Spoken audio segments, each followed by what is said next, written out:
Whose idea was this?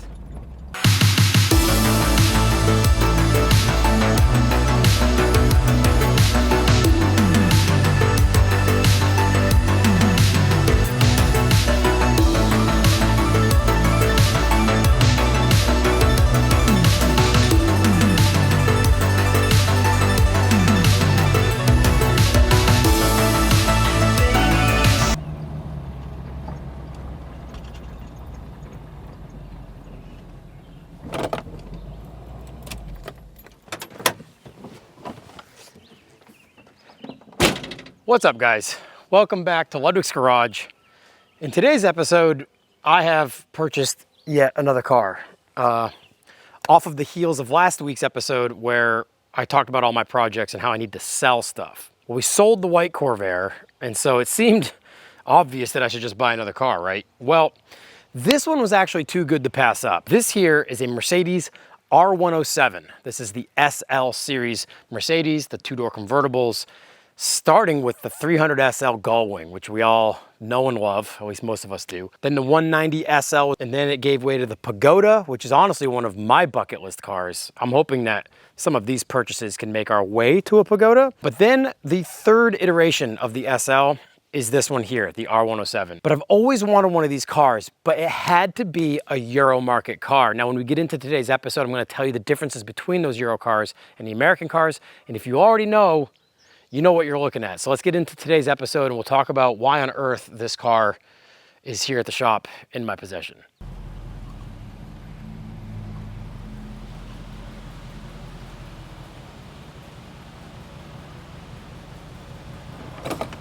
All right, guys, especially after last week's video, you know as well as I do, I didn't need another car. Well, I didn't need another project, which hopefully this is not. But I did kind of need a daily driver. Now, I know what we're looking at here probably isn't the best option for a daily driver. So I was kind of browsing Marketplace when the Corvair sold, just trying to poke around to see if there was anything I needed to jump on that would be a good deal. And the problem is I found a good deal on a car that I've kind of always wanted. Now let's talk about why this specific R107 is special to me. For years, I said the R107 was one of the ugliest cars Mercedes ever built, but that's only because when it came stateside here to America, we absolutely butchered them with the park bench diving board bumpers. These were the low impact bumpers with shocks in them, and it just made the car look absolutely horrible, just completely ruined the car. So naturally, I've always liked the European models much more with the thin small chrome bumpers that it was originally designed with from Mercedes. So the R107 is, I believe, the second longest running generation Mercedes ever. And they made these cars from 1971 to 1989. Now here's where we get into the cool nerdery weeds here. 1971 was the first year this car came out, but in Europe. 1972 is the first year it came to America as the 350 SL. And then in 1973, the next year, the year of this model, it came as a 450 SL with the 4.5 liter V8, the M117, which was primarily designed just for the US market. I'm a little foggy on that, but I know the 4.5 was predominantly the US market. About 10 years ago, I had a W109 Autobahn with the factory air suspension that had the 4.5 M117 in it, which is now actually living in England on its third owner, all of which were friends of mine, which is a cool little side note. And we're actually gonna see that car in a few days at Roll Hard in England. This is my second 4.5 V8 powered Mercedes I've owned. But from 1973 to 74 introduced a massive change that was going to alter the whole landscape of European cars and Japanese cars coming to America. Starting in 1974, the R107 and all other imported car models came with the gigantic diving board park bench bumpers with the low impact shocks and the side reflectors and all of that. I don't think anyone can argue, at least with this particular car, that these bumpers completely ruined this car. Now, you'll notice this car does not have those bumpers. This car has the European bumpers, and that's because in 1972 and 1973, the first 2 years the R107 came to America, they came with the Euro bumpers. And like I said, starting in 74, They altered the bodies with the new American style bumpers. This car did get the US market headlights. From the factory in Europe and all other markets, this car came with a really cool fitting square-ish headlight with the wraparound side marker, which is also my favorite look of this car. But these American lights do look okay in this car, in my opinion, paired with the European bumper. Now, I do need to say, I have owned a US market R107 once in my life. It was about 10 years ago. A friend of mine up the street, literally 2 miles up the street, was selling one. It had a bit of rust. It needed a soft top. The mice had gotten to the soft top. And he sold that car to me for $500. Put it on my trailer, posted a photo on Instagram, and before I drove 2 miles home, I'd sold it for $1,500 to a friend in Florida who had to have it. So I didn't really have to look at the American bumpers on that R107 for too long, and it was the quickest $1,000 I've ever made. I do kind of like how worn this is, which means it wasn't a $20,000 car, but it runs, it drives, it's got new brakes, it's got a few new components. It does need some things here and there, but I think we can jump in this car and just start driving it. All right, so let's take a closer look at this 73 450 SL. The Euro bumpers, amazing. Honestly, the only reason why I went and bought this car. US market lights, I actually like them with the Euro bumpers. I really don't mind them. I've washed the car and I put the GYEON iron remover to the whole thing and it really cleaned up a lot. It's pretty straight though. Has a few dings here and there, but no major dents. Obviously I got the hard top with it, still the same color. When the gentleman and I put it on, when I bought it, I accidentally squeezed some of the seal here. When I washed the car, I did get a little bit of water inside over the top. I feel like a lot of the previous owners, or one of the previous owners, has tried siliconing down in between the trim and the windshield, and then again on the roof. I think the roof needs a new seal, like strip seal that goes along the edge there across the top of the windshield. Again, the side part of the rear Euro bumper, just super slim. It honestly makes the car. We're gonna both drive this car in this video and we're gonna get it up in the air and take a look underneath, because I have crawled underneath, but haven't had a proper look at every nook and cranny underneath this car. The previous owner patched the floors. The front floor pans had some rust in them, so we cut it all out and put new floor pans in. Not OE ones, just new metal. But I do know for sure that's because the soft top, which does need to be replaced on this car, started to leak and water just got down onto the floorboards because our rockers, sills, frame rails, all that are rust free. Otherwise, I probably wouldn't have bought the car. But floor pans are the only thing that have really been done on this car, aside from, you know, some rust here and there. But, you know, I don't mind any of that stuff. Oh, and in case you guys got a sneak peek at this through one of the panning shots or one of the clips here in the shop, we need to address the elephant in the room, which is my least favorite part of this car, but could be one of your favorite parts of the car, is the steering wheel. That's just, I can't even believe someone would put that steering wheel in this car. Look at how small and ridiculous that drag racing steering wheel is in this thing. I'm not gonna lie, I almost didn't buy the car because of that. It's terrible. When I test drove the car, it's terrible. It doesn't reach out as far as it needs to, so you're completely strung out, completely stretched out. I hate tiny steering wheels. I despise tiny steering wheels. I never got into that small Momo racing wheel thing. Every single car that I have, I want the original, as big as possible steering wheel in them. I just like that vintage feel. Now, obviously a small Momo racing steering wheel or a small Nardi or something fits in the right application, right? But not a cruiser 70s Mercedes. I want that big old steering wheel in it. Pillarless doors, obviously, because convertible. Aside from the last R107 I owned, this is the first convertible I've ever owned. And honestly, the hardtop will probably never come off. Probably never. Unless Kayla and I decide on a real nice evening to go get ice cream and we really want to put the top down. But early model interior, my favorite part of these 107s are the early model interiors.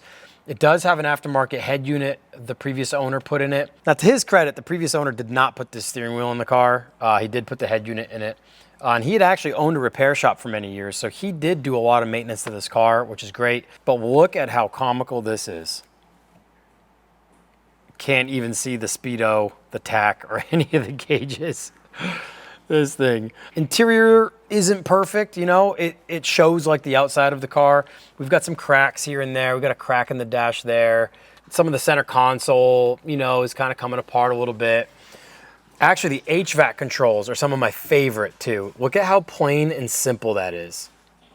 Automatic, obviously. The 107s did come in a manual in Europe. Power windows, which do work.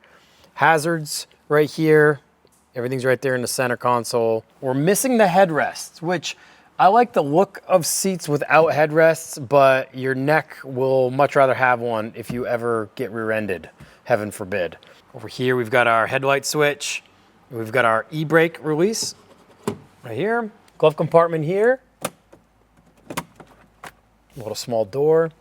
It does have the factory 450 SL owner's manual, which I think is really cool. A lot of you guys know I collect these old Mercedes owner's manuals in books. I try not to separate them from the car, but I've had multiples or duplicates in some of the cars I've owned. I won't keep this one. This will go with the car whenever I sell it. So the 450 SL badge still accounted for. Still has the 3-pointed star at the back here. Trunk works great. Smaller trunk than the S-Classes, obviously, because the soft top retracts down into the car, right? So the soft top retracts and then goes down underneath this whole area in here. So trunk's a little small, but it does have a full-size spare. Previous owner bought another wheel cover, wrong color, but for the clips, because the right side front wheel cover is held on by zip ties. So I'll probably remove those clips and get the wheel cover fastened the way it should be. Whole bunch of info and records on the car. Well, I don't know if they're records, but service manual copies and stuff. Looks like it got wet at some point. Factory jack. We got a cross-arm wrench, which might not be factory, but this is the factory jack in its holster. Sometimes this rubber gets so petrified that you end up just breaking it in pieces when you try to pull it out. Spare should be under here. Oh, it's got hinges. There we go, full-size spare. Tire probably needs to be replaced. The trunk lid light works. That's awesome.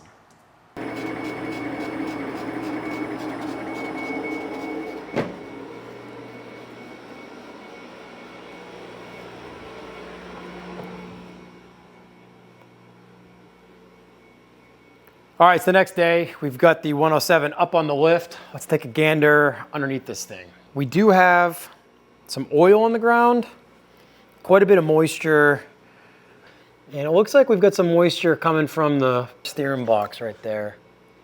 So I don't know if there's just an oil leak coming from up top above that, maybe. I don't know. We'll find out. It's had Bilstein shocks at some point. Look at this exhaust crossover system. Is that even stock? Oh, it's got holes in it. I don't know if that's stock. If you know more about these 107s than I do, is that stock? I mean, it looks like it could be. This flange right here looks like that could be some sort of weird, not an X pipe, but an H pipe. Yeah, this whole deal looks kind of factory, and there's a hole right there. That's only gonna get worse. This here has definitely been remade. There's been an expansion made right here, and then a clamp. Obviously one side manifold, other side manifold. They connect here. They come back to this resonator suitcase, basically, and then it's two all the way out to this muffler, which is being held up with worm gear clamps. I think I might even have some of the OE rubber ones, or the OE style rubber ones. Got another worm gear clamp here. Oh, another one here. Well, it looks like I'm gonna go buy some rubber hangers. The Guibo, it's not really a Guibo, but the rubber disc looks like it's in decent shape, I suppose. Mercedes techs would know more than me. There should be one up front here too, but it's inside that. I'll get a light up in there, but that too looks like it's okay. No major tears in it or anything. It had a fuel pump and fuel filter at some point. I don't know how old. I've got some oxidation on some of the fittings. Got a new cloth line here to the feed out of the tank. Actually, that's a new line too, that line there. Fuel delivery out of the tank looks good. Brake hoses look good. He did say he did calipers and rotors. That caliper's definitely been replaced. Looks like it's definitely had pads. The retainer clips for the pads look new. Yeah, these hoses are new. Floor pans there look good. Floor pans in the rear here look good too. A couple blisters here and there, nothing major. Inner wheel wells look okay. The valance back here looks okay. I don't think this has been bodied up at all because it's still got the factory like fins. If somebody were to body over that with Bondo, they'd probably lose those altogether. So I think back here is all pretty natural. You know, it's surface rusty. Spare tire tub is solid, which is great. Up front here, oh, he did patch this right here. There's a little patch right here. That's just fiberglassed, but the rest of the floor is still there. Frame rail's good. Over here is where he cut the actual driver's side floor out. He cut, I mean, he didn't cut it all out, I guess, but he did kind of rip it out. This has all been kind of just tarred up. This is the worst part of the car right here. Some real thin gauge sheet metal. Back part of the floor looks okay. Brake hoses up front look new. New enough to not have to replace. What about this one? This one looks older. Yeah. Yeah, it looks okay. Frame horns all look good up front here. Where the tow hooks are welded in, that all looks solid enough. What do you guys think? Do we remove the fog lights? I kind of want to remove the fog lights. I don't know. It does kind of give it that rally look. Man, these cars are so cool. It definitely needs tires. I haven't looked at the date code on these, but it doesn't matter. They're pretty dry rotted on the sidewalls here. And actually there's like a chunk coming out of the sidewall to one of the rears. They're a 205/70/14. All right, so this wheel has a little bit of 12/6 play in it. And I think it's the wheel bearing. I couldn't see any movement on the upper or lower ball joint or even the tie rod end. So I'm wondering if the wheel bearing just needs a little bit of adjustment. I can't remember if this has a castle nut to where we could just tighten that down a little bit. And if we can do that, maybe we can at least see what the outer bearings look like for grease. In order to take a look, we got to cut these zip ties off because this is the one wheel cover out of the four that the spring clips are broke on, and he has zip tied it. So we might as well get right to pulling the original clips off of the other wheel cover, the extra one, and moving them over to this one.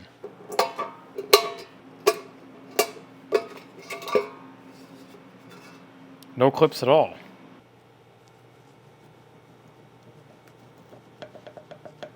Come on. Well, this has an Allen head pinch bolt, and perhaps we'll loosen that up and we'll just give it a little slight turn. See if that tightens it up just a little bit. Before too long, I probably will take that out and repack those outer wheel bearings. Okay. Loosen this pinch bolt up.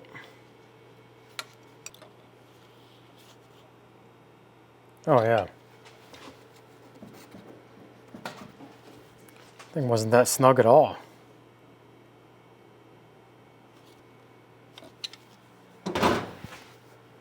Oh yeah. Yeah.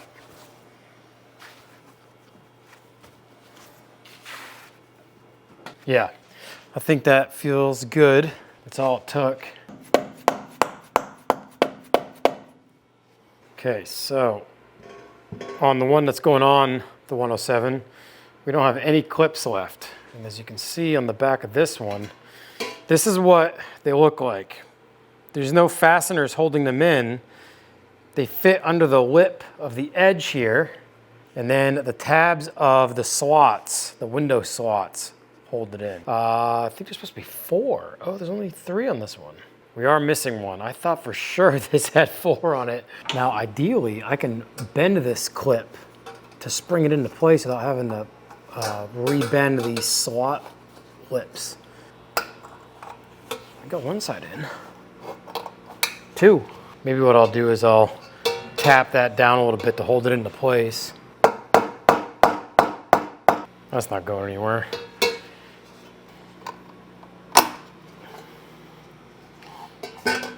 Got it.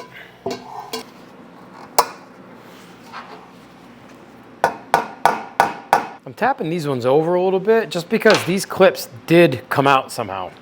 And those lips look like they're pulled up quite a bit, so pulling them down a little bit might help those springs stay this time.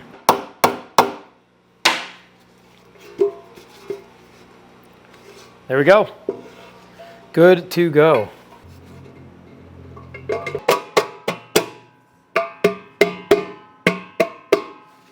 I don't think that's going anywhere. I'd say we're good.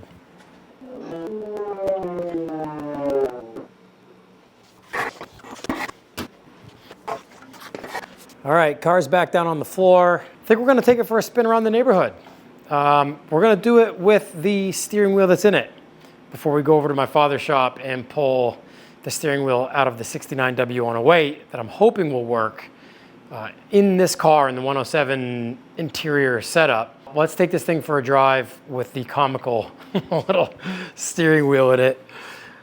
But let's indulge in the dumbness and yeah, drive this thing. Look at how close to the dash that steering wheel is.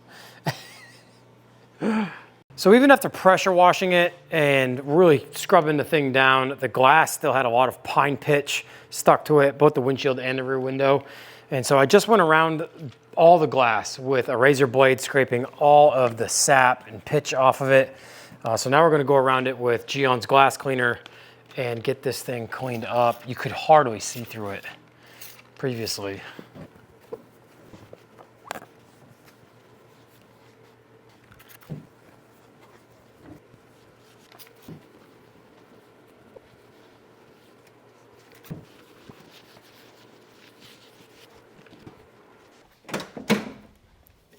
All right, let's take this thing for a spin. That's the craziest thing ever.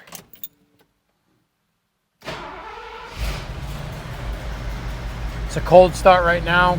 It's got a little bit of a high / lumpy idle when it's cold. And what I've noticed so far in my short ownership of this car so far is it comes out of it when it warms up.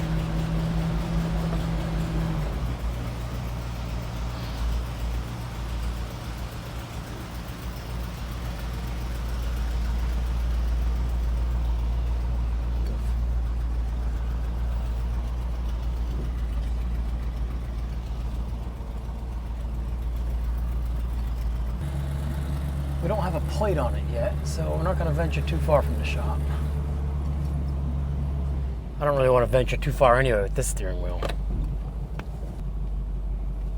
Here we go.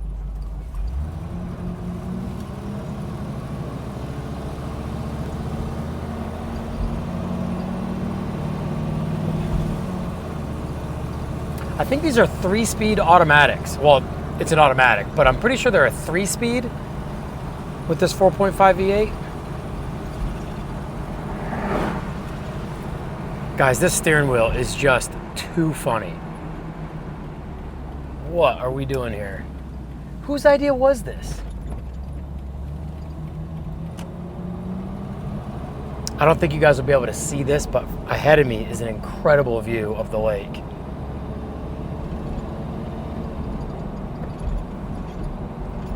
Front end feels tight. There's a couple rattles here and there, but I mean, for goodness sake, it's got a removable roof. There's third gear. And a big bump. Brakes feel good. Car rolls along nice. Just cannot with this steering wheel though. Absolutely cannot. Just some neighbors who I don't know walking around watching a patinaed old Mercedes with no plates drive around the neighborhood.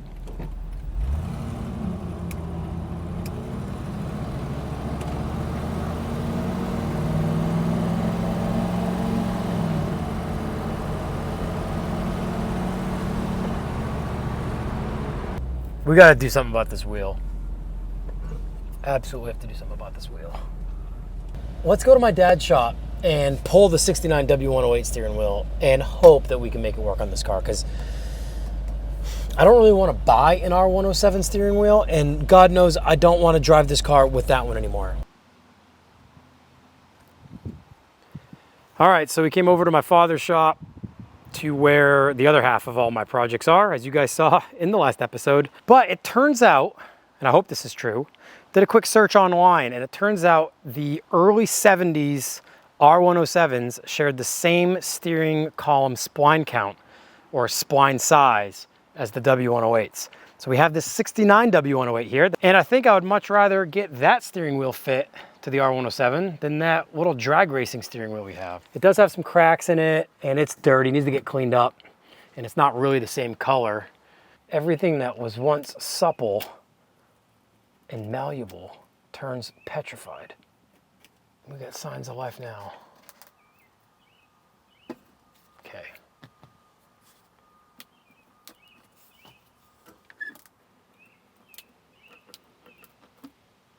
Nice. Got that off. Pretty deep in there. Probably can't even see. Yeah, there we go.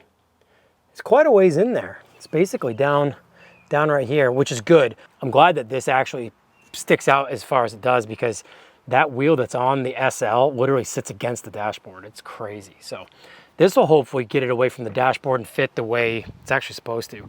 These wheels didn't come in the SLs. They were a little bit different of a steering wheel, but this might actually fit well and look nice. The internet says it's a 22. It is indeed a 22. I think my extension is long enough. I'm just gonna give this a little burpee here.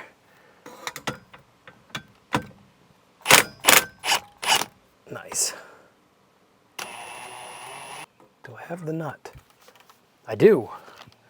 Just like a Volkswagen, doesn't seem to be on super hard. I don't think we need a puller. Here we go. Just like that. Well, let's get this back to the shop. We'll clean it up. Maybe we'll even remove the wrap, because that looks real filthy in between all the little holes of leather. Still for sale. It'll just come with a hot rod steering wheel. All right, so we're back with the W108 wheel. You might have even seen it in the background of putting the wheel cover on. I actually filmed that in reverse.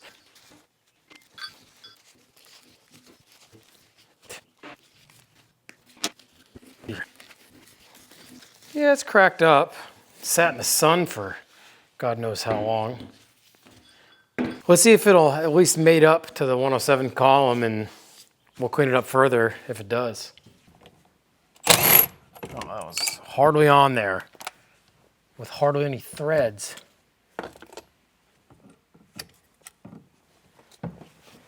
Okay, well, the question's gonna be, is there enough spindle sticking out to get a full nut of engagement on the threads? Look at this. Unbelievable. But that is mental. And what's also looking like a good thing is how high this steering wheel sits compared to how high this one does, which means this one will reach out to you in the driver's seat further than this one did. This was way too close to the dashboard. Let's actually take a measurement here. This is a 12-inch wheel. Look at that. And this one, 15 at least, that is a 17. Now obviously this would be measured in metric from Mercedes, but that measures out to 17 inches. I love it. Okay, moment of truth. Is this spline even the same? Come on, please. Oh no. Oh, it is! Oh, it is! Oh, and it doesn't look bad. Oh, wow. That actually doesn't look bad at all. And it's off of the dash quite a ways. Feels good sitting where I'm at, which is where my legs feel good against the pedals. Yeah, that's gonna work. Spline's the right diameter and the right spline count. We have enough threads to mount it. It comes off the dashboard enough. It's got a nice angle, and yeah. And I can see all of the gauges. Nice, love that. This is when having junk laying around can pay off. Like, I literally have my own miniature junkyard starting, and I'm already reaping the benefits of it. So I am literally on my way to becoming that old man that says, I'll get to that one day. I'm gonna do something with that. That still has good parts on it. You know, those guys aren't crazy. I am those guys. All right, so I took it outside and actually scrubbed it down. I still had a clean car wash bucket with some GYEON bath in it, and took one of the brushes and just kind of brushed it all down around the hub and cleaned the actual back of it up. That was all dirty and grimy, and so was the horn button ring. Did the same with the center pad here, scrubbed that down, and then took some of GYEON's interior detailer, which is good on basically every material an interior is made out of. And it helps get contaminants out, but it also helps like revitalize a lot of those materials. So that horn button is just looking amazing now, which paired together, I think the steering wheel has made a full transformation. I mean, it's got cracks, you know, it's got cracks, it's worn out, but so is that thing. Let's just get this on. I don't know if the wheels are perfectly straight. We're gonna have to drive the car to figure out if I need to re-index this. So let's go. I mean, the wheels look straight. Let's go here. It's the best thing about spline steering wheels is if your wheel isn't perfectly straight, but your alignment is good, you can literally take your steering wheel off and then click it one way or the other on the splines and re-index it.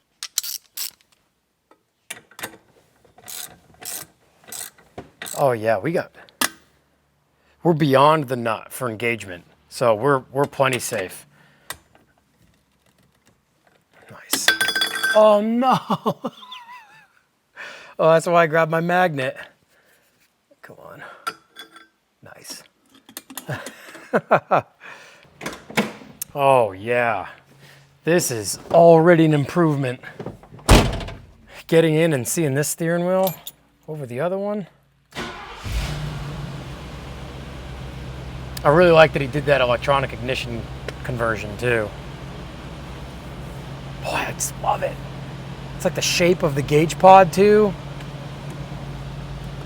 All right, let's go have a Mercedes driving experience.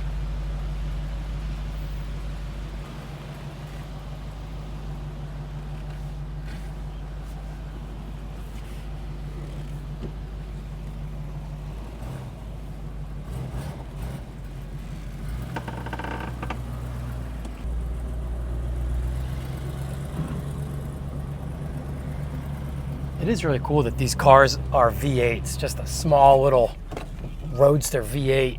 That's pretty cool. All right, let's try this once more.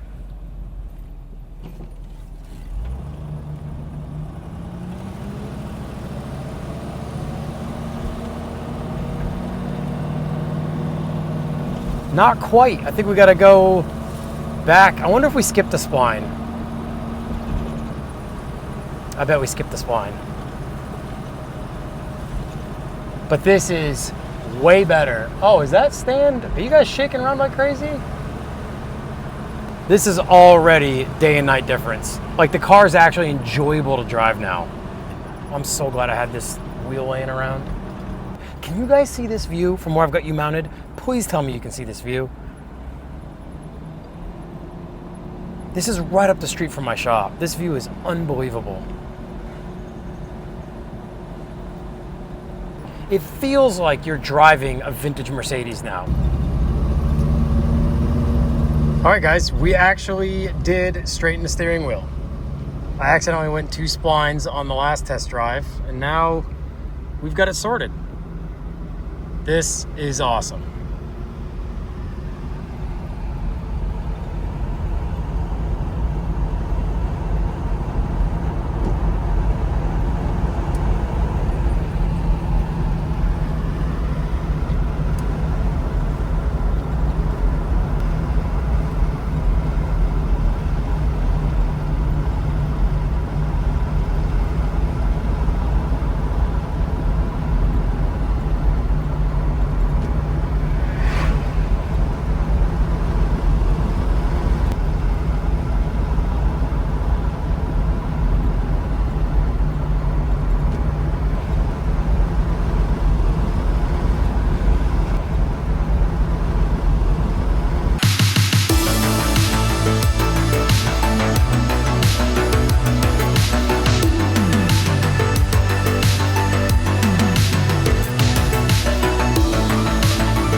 guys, I think this steering wheel was a no-brainer for this car. I am super stoked to have this steering wheel in here. I'm actually way more excited to drive this car now. And I said it earlier, but to me, having a steering wheel that you just, this is your contact to the car. I mean, obviously your feet to the pedals, you know, driving the car with your feet, naturally making it go and making it stop. But your connection, my connection to this car to operate it are my hands on the steering wheel, you know, and I really think that that's like a tactile connection to your car that we don't ever think about, you know. So I've had this deep passion for like steering wheels and steering wheel design in cars because of that. I think like this is what we navigate the car with. We hang on to this. This creates our connection to this mechanical thing that speeds our bodies down a tarmac or dirt road. This year, really stoked on the steering wheel. Glad I had that in the 69 Mercedes. If you're watching this video as it was uploaded on Sunday, July 26th,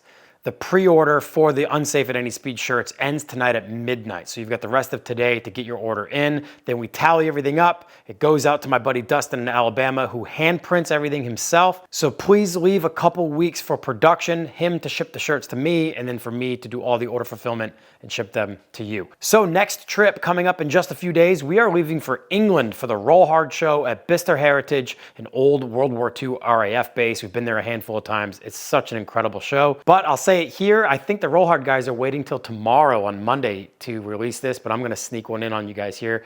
We are doing a Roll Hard Ludwick's Garage collaboration t-shirt at Roll Hard, limited quantities. I'm actually making some key rings as well. So if you're gonna be at the show, we're gonna have limited quantities of a Ludwick's Garage Roll Hard t-shirt and key ring. So cannot wait to see you guys there. Pick up a shirt and a key ring and some other Roll Hard merch. Thanks for watching, guys. We will see you in the next episode. Also wanted to let you guys know that after 2 years of being back home here in New Hampshire, I have finally set up a P.O. box for this channel, so you guys can send anything you want to that P.O. box. A lot of you have asked over the last couple of years if I was ever going to get another one set up. I finally do. I'll put it in the video's description below. Thank you so much for all the support.